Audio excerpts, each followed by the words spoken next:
আজকে আমি আপনাদের সঙ্গে শেয়ার করব এঁচোড়ের রেসিপি। এঁচোড়টা আমি ভালো করে ধুয়ে পরিষ্কার করে নিয়েছি। এবার আমি বাটিতে কিছুটা জল নিয়ে তার মধ্যে দিয়ে দিলাম কিছুটা নুন, অল্প একটু হলুদ, আর তারপরে দিয়ে দিলাম এঁচোড়ের টুকরোগুলো। এঁচোড়ের টুকরোগুলো জলের মধ্যে দিয়ে এবার আমি গ্যাসে বসিয়ে দেব, একটুখানি ভাপিয়ে নেব। মিনিট 5 আমি গ্যাসে রেখে এঁচোড়টা ভাপিয়ে নেব। ঢাকা দিয়ে রেখে 5 মিনিট রাখবো।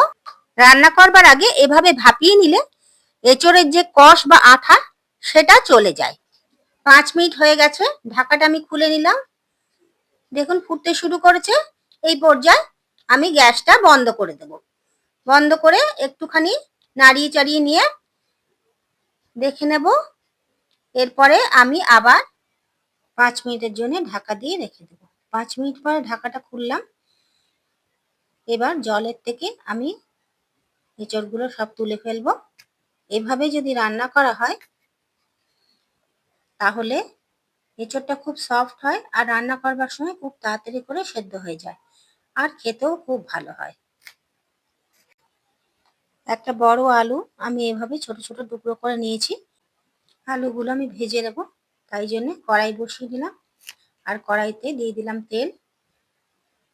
তেলটা গরম হয়ে গেছে, এবার আমি আলুগুলো দিয়ে দেব। 5 মিনিট হাই ফ্লেমে ভাজবো। নুন দিলাম, অল্প একটু হলুদ দিলাম।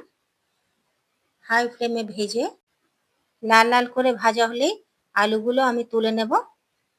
দেখুন কি সুন্দর কালারটা এসছে। এই পর্যায়ে আমি সব আলুগুলো তেলের থেকে তুলে নিলাম। আলুগুলো আমার ভাজা হয়ে গেল।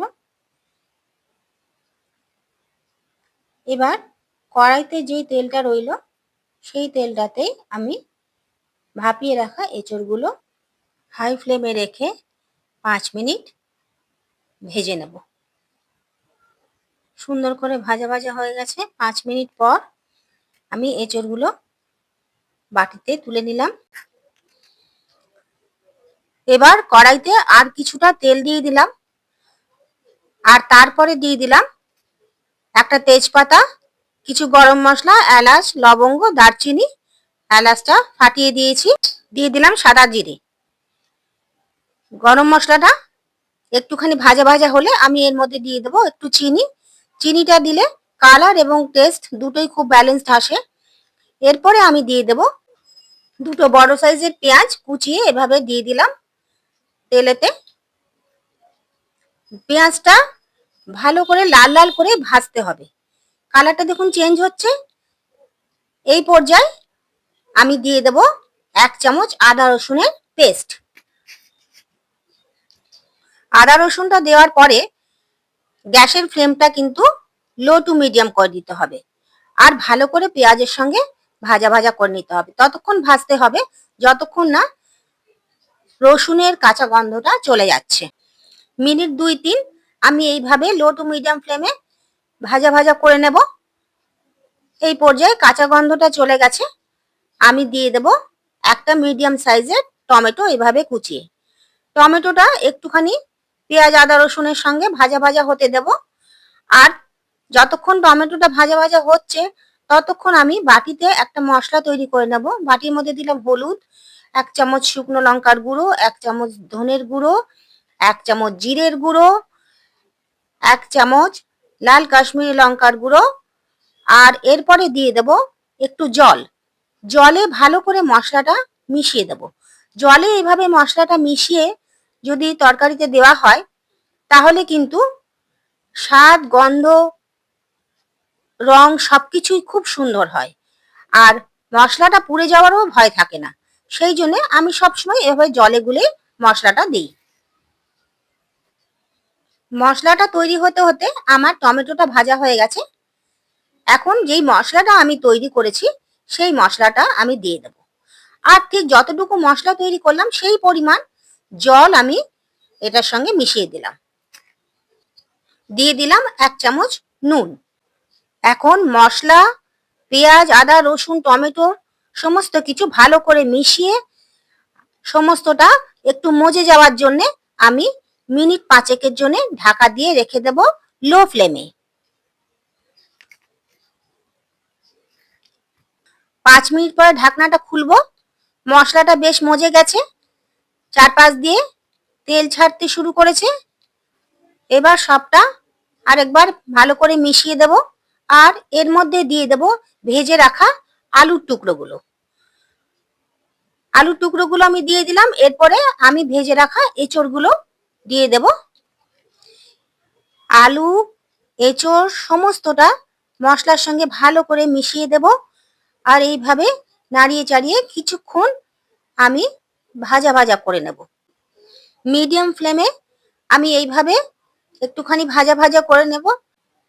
শীতের প্রথম এঁচড় এমনি খুব নরম। মিনিট 2-3 আমি আরো ঢাকা দিয়ে রেখে দেব লো টু মিডিয়াম ফ্লেমে। 3 মিনিট পরে আমি ঢাকনাটা খুলবো। এঁচড়টা সুন্দর কষানো হয়ে গেছে, চারধার থেকে তেল ছাড়ছে। আমি আরেকটু এবার আমি হাই ফ্লেমে মিনিট 5 সুন্দর করে ভাজা ভাজা করে নেব।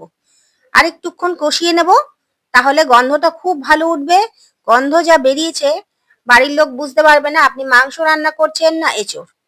এইভাবে একবার রান্না করে দেখুন, গ্যারেন্টি দিয়ে বলতে পারি এঁচড় খেতে খেতে মনে করবেন আপনি মাংসর ঝোল দিয়ে ভাত মেখে খাচ্ছেন।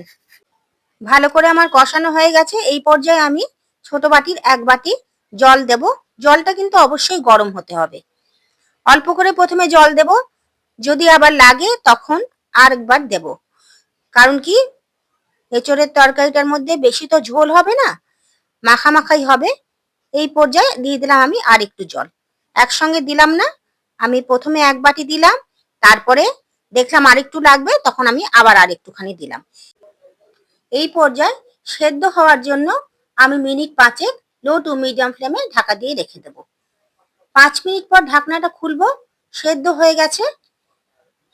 বেশিক্ষণ সেদ্ধ হতে সময় লাগলো না, কারণ যখন ভেজেছি একবার তখনই সেদ্ধ হয়ে গিয়েছিল। এই পর্যায়ে আমি গরম মশলা দিয়ে দিলাম 1 চামচ, দিয়ে দিলাম 1 চামচ ঘি। গ্যাস বন্ধ করে দেব। ঘি গরম মশলার গন্ধটা যাতে ভালো করে এঁচড়ের সঙ্গে মিশে যায়, সেই জন্যে মিনিট 5 ঢাকা দিয়ে আমি রেখে দেব। এইভাবে ঘরে আপনারা ট্রাই করে দেখুন, কেমন হলো আমাকে অবশ্যই জানাবেন।